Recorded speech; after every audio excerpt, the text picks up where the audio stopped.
ನಮಸ್ಕಾರ. ಕೆಲವು ಶಬ್ದಗಳು ಇಡೀ ಜಗತ್ತನ್ನೇ ಬದಲಾಯಿಸೋ ಶಕ್ತಿ ಹೊಂದಿವೆ ಅಂದ್ರೆ ನಂಬ್ತೀರಾ? ಬನ್ನಿ, ಸ್ವಾಮಿ ವಿವೇಕಾನಂದರ ಜ್ಞಾನದ ಆಳಕ್ಕೆ ಇಳಿದು ನೋಡೋಣ.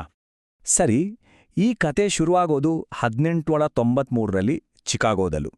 ಅಲ್ಲಿ ನಡೆದಿದ್ದೇನು ಗೊತ್ತಾ? ಕೇವಲ 5 ಪದಗಳು. ಹೌದು, ಕೇವಲ 5 ಪದಗಳು ಇಡೀ ಜಗತ್ತಿನ ದೃಷ್ಟಿಯನ್ನೇ ಬದಲಿಸುವಂಥ ಒಂದು ತತ್ವವನ್ನೇ ಮುಂದಿಟ್ಟವು. ವಿಶ್ವಧರ್ಮ ಸಮ್ಮೇಳನದಲ್ಲಿ ಅವರು ಹೇಳಿದ ಆ ಮಾತುಗಳನ್ನೊಮ್ಮೆ ಕೇಳಿ. ಅದು ಕೇವಲ ಒಂದು ಭಾಷಣದ ಶುರುವಾಗಿರಲಿಲ್ಲ, ಅದು ಒಂದು ಅದ್ಭುತ ತತ್ವಶಾಸ್ತ್ರದ ಅನಾವರಣವಾಗಿತ್ತು. ನೋಡಿ, ಈ ಸರಳವಾದ ಸಂಬೋಧನೆಯಲ್ಲಿ ಎಂತಹ ಆಳವಾದ ಅರ್ಥ ಅಡಗಿದೆ. ನಮ್ಮ ದೇಶ, ಧರ್ಮ, ಬಣ್ಣ ಯಾವುದಾದರೂ ಇರಲಿ, ನಾವೆಲ್ಲ ಒಂದೇ ಕುಟುಂಬದವರು.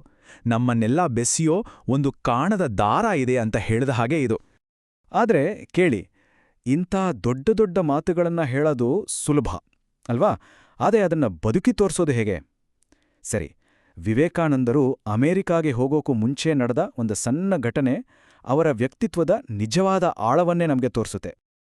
ತಮ್ಮ ಮಹತ್ವದ ಪ್ರಯಾಣಕ್ಕೆ ಆಶೀರ್ವಾದ ಬೇಕು ಅಂತ ವಿವೇಕಾನಂದರು ತಮ್ಮ ಆಧ್ಯಾತ್ಮಿಕ ತಾಯಿ ಶಾರದಾಮ್ಮ ಅವರ ಹತ್ರ ಹೋಗ್ತಾರೆ. ಆಗ ಶಾರದಾಮ್ಮ ಅವರು ವಿವೇಕಾನಂದರು ನಿಜವಾಗ್ಲೂ ಸಿದ್ಧರಾಗಿದ್ದಾರಾ ಅಂತ ಪರೀಕ್ಷೆ ಮಾಡ್ತಾರೆ. ಆದರೆ ಯಾವುದೇ ಪ್ರಶ್ನೆ ಕೇಳಿ ಅಲ್ಲ, ಬದಲಿಗೆ ಒಂದು ತುಂಬಾನೇ ಸರಳವಾದ ಕೋರಿಕೆಯ ಮೂಲಕ. ಹಾಗಾದ್ರೆ ಒಂದು ಚಾಕು ಕೊಡು ಅನ್ನೋ ಸಣ್ಣ ಕೆಲಸ ಒಂದು ದೊಡ್ಡ ಪರೀಕ್ಷೆ ಆಗೋಕೆ ಹೇಗೆ ಸಾಧ್ಯ? ಇಲ್ಲಿ ನಾವು ಗಮನಿಸಬೇಕಾದ್ದು ಏನಂದ್ರೆ, ಅವರು ಯೋಚನೆನೇ ಮಾಡದೆ ಮಾಡಿದ ಈ ಚಿಕ್ಕ ಕೆಲಸ ಇದೆಯಲ್ಲ, ಅದು ಅವರ ಒಳಗಿನ ನಿಜವಾದ ಸ್ವಭಾವವನ್ನೇ ಬಯಲು ಮಾಡಿತು. ಶಾರದಮ್ಮ ಅವರಿಗೆ ತಕ್ಷಣ ಅರ್ಥ ಆಗ್ಬಡ್ತು. ಆ ಒಂದು ಸಣ್ಣ ಕೆಲಸದಲ್ಲಿ ವಿವೇಕಾನಂದರ ನಿಸ್ವಾರ್ಥತೆ ಕಾಣಿಸಿತು. ಬೇರೆಯವರಿಗೆ ಚುಚ್ಚಬಾರ್ದು, ನೋವಾಗಬಾರ್ದು ಅನ್ನೋ ಸಹಜ ಕಾಳಜಿ. ಆಗ ಅವರಿಗೆ ಖಚಿತವಾಯಿತು, ಇವರು ನಿಜವಾಗ್ಲೂ ಮನುಕುಲದ ಸೇವೆಗೆ ಸಿದ್ಧರಾಗಿದ್ದಾರೆ ಅಂತ. ಸರಿ, ಈ ಥರದ ಆಂತರಿಕ ನಿಸ್ವಾರ್ಥ ಗುಣ ಇದೆಯಲ್ಲ, ಅದೇ ಅವರ ಅತ್ಯಂತ ಪ್ರಸಿದ್ಧವಾದ ಕರೆಯ ಅಡಿಪಾಯ ಕೂಡ ಆಗಿತ್ತು. ಇದು ತುಂಬಾನೇ ಪವರ್ಫುಲ್ ಆದ ಮಾತಿಗೆ 2 ಬೇರೆ ಬೇರೆ ಅರ್ಥಗಳಿವೆ. ಒಂದು ನಮ್ಮ ದಿನನಿತ್ಯದ ಬದುಕಿಗೆ, ಇನ್ನೊಂದು ಆಧ್ಯಾತ್ಮಿಕ ಬದುಕಿಗೆ. ಇದರ ಅರ್ಥ ಏನ್ ಗೊತ್ತಾ?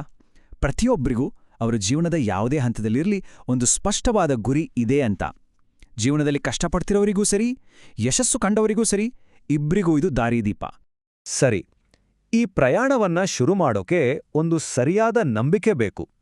ಇದು ನಮ್ಮನ್ನ ಅವರ ಮತ್ತೊಂದು ಬಹಳ ಮುಖ್ಯವಾದ ಬೋಧನೆಯ ಕಡೆಗೆ ಕರ್ಕೊಂಡೋಗುತ್ತೆ. ನೋಡಿ, ಇದು ಕೇವಲ ಒಂದು ಜಾಣ್ಮೆಯ ಮಾತಲ್ಲ.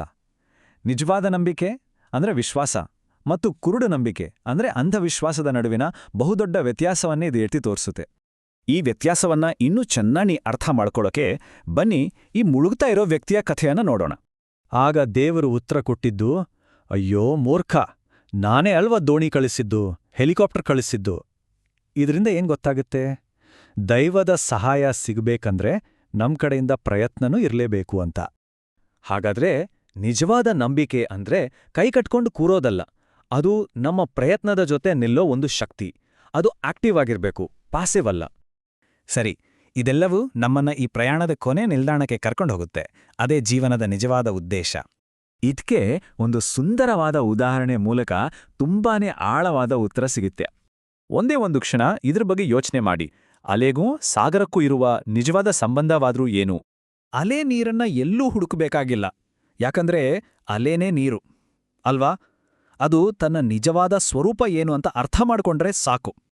ಸರಿಯಾಗಿ ಇದೇ ತರಹ ನಾವು ಕೂಡ ಆ ದೈವತ್ವದಿಂದ ಬೇರೆರಲ್ಲ. ದೇವರನ್ನ ಅರಿತುಕೊಳ್ಳಬೇಕಾದ್ರೆ ಮೊದಲು ನಮ್ಮನ್ನ ನಾವು ಅರಿತುಕೊಳ್ಳಬೇಕು. ಇದನ್ನೇ ತತ್ವಶಾಸ್ತ್ರದಲ್ಲಿ ಅದ್ವೈತ ಅಂತಾರೆ. ಅಂದ್ರೆ ಎಲ್ಲವೂ ಒಂದೇ ಅನ್ನೋ ಮೂಲಭೂತ ಏಕತೆಯ ಅರಿವು. ಹಾಗಾದ್ರೆ ಈ ಎಲ್ಲಾ ಯೋಚನೆಗಳನ್ನ ಒಟ್ಟಿಗೆ ತಂದು ನೋಡಿದ್ರೆ ನಮಗೆ ಸಿಗೋ ಮೂಲ ಸಂದೇಶ ಏನು? ಇದೇ ನೋಡಿ, ಅಂತಿಮ ಗೆಲುವು ಮತ್ತು ಮನುಷ್ಯ ಜೀವನದ ನಿಜವಾದ ಗುರಿ ಕೂಡ ಇದೇ. ಹಾಗಾದ್ರೆ ಕೊನೆಯದಾಗಿ ನಾವೆಲ್ಲರೂ ಕೇಳಿಕೊಳ್ಳಬೇಕಾದ ಪ್ರಶ್ನೆ ಒಂದೇ: ನಮ್ಮನ್ನ ನಾವು ಅರಿತುಕೊಳ್ಳೋ ಈ ಪಯಣವನ್ನ ನಾವು ಶುರು ಮಾಡಿದೀವಾ?